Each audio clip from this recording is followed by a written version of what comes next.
lot going on in last night's episode of Once Upon a Time, so let's kind of dig deep into that.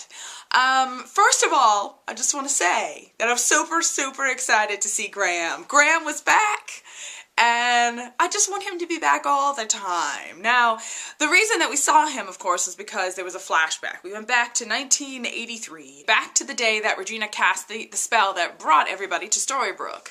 And it was really kind of interesting to kind of go back and see like her reaction to everything, right? Because initially when she wakes up and she realizes that her spell worked, she's so excited, and then, you know, you see her out and about in town and she sees people and she of course knows who they are, but they don't know who they are, and she's just got this like evil smile on her face because she's really excited that she's like got these people and she's controlling them. What happens though that I thought was really interesting is that after several days of like the same thing, was very like Groundhog Day-ish.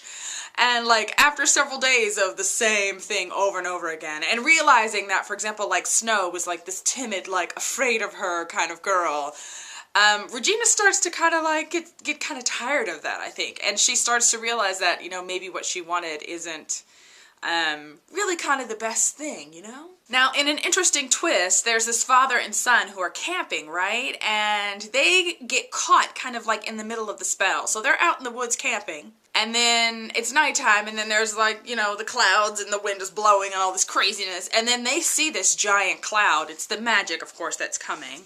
And so they get in their tent to hide during the night. And when they come out during the day, you know, there's like trees falling all over the place and stuff like that. But they look out and they actually see Storybrooke. And the dad is just like, okay, this was not here before. So he's a little freaked out. So the two of them, after the storm, you know, a tree fell on their car. So they have to go into this town, into Storybrooke, to try to get their car fixed. And of course, you know, they're like strangers. So what are these strangers doing in town? How did they get in town? But I'm thinking that the reason that they were able to actually go into the town, because obviously they're strangers, was because they were there when the magic came. So it's like kind of like they were inside the boundaries when the town was formed. So they're in town, and of course, you know, Regina's just like, who are you people? And she's a little freaked out at first. But then, in like a really freaky weird twist, she starts to kind of like take a liking to them. You know, and I think it's because of the little boy, because of Owen, because he shows her kind of like kindness when she's not really used to that. So she invites him over to dinner at one point. And then, like, you know, this kid is, like, super nice to her. And, I mean, you just get how, like, unwell Regina is at this point, right? Because they're having dinner, and she and the little boy go into the kitchen to, like, make apple turnovers. And all I kept thinking is, poison! Don't eat it! But, of course, it wasn't poison. But by the end of their little, like, 5-minute conversation, she's all, like, asking the dad, like, maybe you guys should move here. And stay with me forever, basically. I mean, it was really kind of creepy weird. And of course, Dad is just like, we need to go back to New Jersey. That's where our life is at. We appreciate what you've done for us, but, you know, no. I mean, because if I was at somebody's house for dinner and they pulled that kind of like, stay with me forever, I'd be thinking they're going to lock me in the basement somewhere, and I would be really afraid. So I think Dad starts to pick up on that vibe. The whole time, can I tell you, the whole time that this storyline was going on, and you get that Regina is like taking a liking to this little boy. And I think really liking the thought of being a mother and liking that she's got this connection with this person who likes her. I just kept thinking like, is she gonna turn him into Henry? Like, that's what I thought. I kept thinking that in this storyline, she was gonna do something to him, and he was gonna become Henry. Like, he was gonna stay and become her son. But, of course, that's not what happened. The big shocker, you guys, is that this little kid, Owen, turns out to be Greg, the stranger that's still in Storybrooke now, the one that was in the hospital, that saw all of the craziness go on when Hook and Gold and Belle were at the town line, all that business. He is Owen, basically. In the flashback, Regina, of course, tries to stop them from leaving when the dad is like, we're gonna leave town. There's like a big police chase. And at the very last minute before they capture them, you know, the dad gets his son to run off. He runs across the town line, basically, and runs away. But when he tries to come back later, like when he tries to bring the police back to find his dad, of course, they can't find Storybrooke because it's not there for them. The whole, like, thing with Owen being Greg, you know, and, like, the fact that, Greg showed back up in this place and was able to cross the line at that point. It just makes me wonder, was he able to cross the line because he'd been there before? But I wasn't sure about that, just because when he does come back, like as a little kid, when he does come back with the police to try to find his dad, they're there at the state line, but they can't cross over. They don't see anything, basically. But we also see Regina on the other side, like looking at him, but they can't see because obviously there's some sort of magic going on. And I didn't get that because I thought there was no magic in Storybrooke until magic came back when Emma came back and did her thing type of thing. So I don't know, that whole bit kind of confused me a little bit. Okay, so let's talk about Mary Margaret, you guys, because she really just drove me batty in this episode. Like, I was excited to kind of see this arc for her, like to get this whole Mary Margaret, Snow's gonna go dark side type of thing, and how that has an impact on her, like, because obviously it's going to, and in this episode we definitely see that impact. But the whole, like, Snow curled up in bed and, like, not talking to anyone impact just was no. I didn't like that at all. And, like, there's a point when Mr. Gold comes to the house and he tells them, like, look, Regina is coming. She is coming. She's going to kill Mary Margaret. Like, she's got a plan type of thing. Because Regina's decided, I'm going to kill Mary Margaret. I'm going to get everything I want. I'm going to kill her. And then I'm going to use a spell on Henry so that I have his devotion, basically. Because she knows, obviously, if she kills Mary Margaret, Henry's not going to love that. So Mr. Gold comes to tell them this, and in the background you just see this woman like curled up in bed. She has nothing to say. I just was astounded by that. It just kind of annoyed me a bit, because it was just like, man up, man. Like, grow a pair, Mary Margaret. You did it, now deal with it. And so I'm hoping that this, like, lying in bed Snow and Mary Margaret, that is, like, just, I mean, like, the camera would pan to her and she'd be sitting in the bed like, oh, like, I'm so broken. It was just too much for me. So I'm hoping, here's hoping, that this storyline advances quickly enough that we can get to the point where she's gonna have to deal with what she did. Now, once they realize what Regina wants to do, there's this big discussion about, oh my gosh, what do we need to do? And of course, Mr. Gold is like, you've got to kill her, because that's always his, like, end game. And Henry is really kind of the voice of reason, who's just like, stop, like, what are you people talking about? Like you're supposed to be heroes.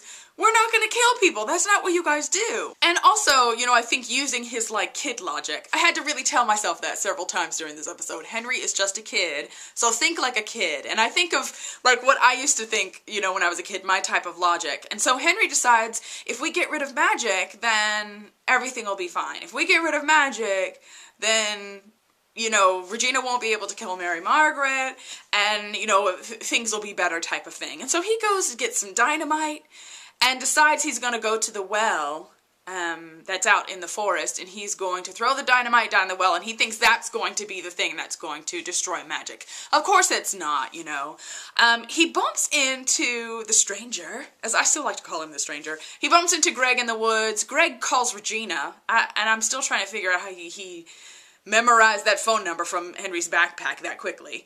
Basically calls and is like, are you Henry's mom? He's out in the woods by himself. So she shows up, and they have this little interaction about the spell, and, Henry telling her, don't do that to me.